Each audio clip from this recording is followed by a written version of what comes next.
German banking economist Richard Werner was selected as a global leader for tomorrow by the World Economic Forum in Davos in 2003.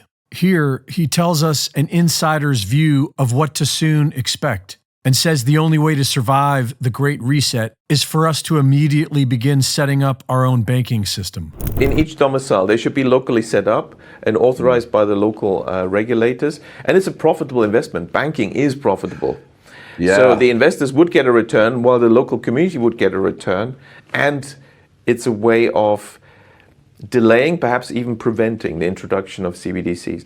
They have literally delayed their agenda because I think it's so important to them. They've been very careful about the timing, and let's wait a little longer, let's have this crisis first, let's have COVID first, soften them up. But they've delayed because the technology was already ready around 2015 to roll out. Mm. And what people don't mention is, what do these CBDCs actually look like? At the moment, there's a bit of talk about this being phone-based apps. And yes, that is the initial phase. But what was already ready around 2015 is the ultimate goal. What they really want, apparently, I was told by a central banker, is, CBDCs looks like a small grain of rice that they want to put under your skin, which is, in my view, a violation of human dignity. And they realize there is a hurdle. So to get people to accept this, there will be, why suddenly all the billionaires saying, let's have universal basic income? Because the story is going to be, now we've created this vast unemployment and disruption and crises. Well, we need universal basic income.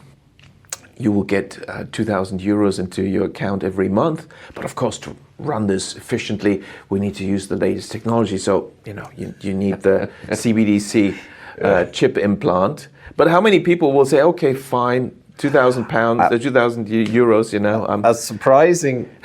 A surprising proportion, shockingly, obviously, to me or yourself, but we've seen years ago in Sweden, there has been a substantial small minority take-up of what's currently much larger. It's kind of like a little cylinder in stainless steel, I guess. Maybe it's titanium or something. And they're doing it because they just want to. They want to be early adopters of this nonsense. So if anyone's listening and that sounds fanciful or conspiracy theorish, the fact is, in Sweden, they are taking it up, and in other places, and that's not coming out of nowhere. The Bank for International Settlements recently published a report called Blueprint for the Future Monetary System, Improving the Old, Enabling the New. This report proposes that a central bank digital currency will serve as the new reserve currency and calls for the digital confiscation of all physical property by assigning every real-world item its own unique digital token, which will contain rules on how each item can and cannot be used, so that each person can be controlled and conditioned directly by the central bank.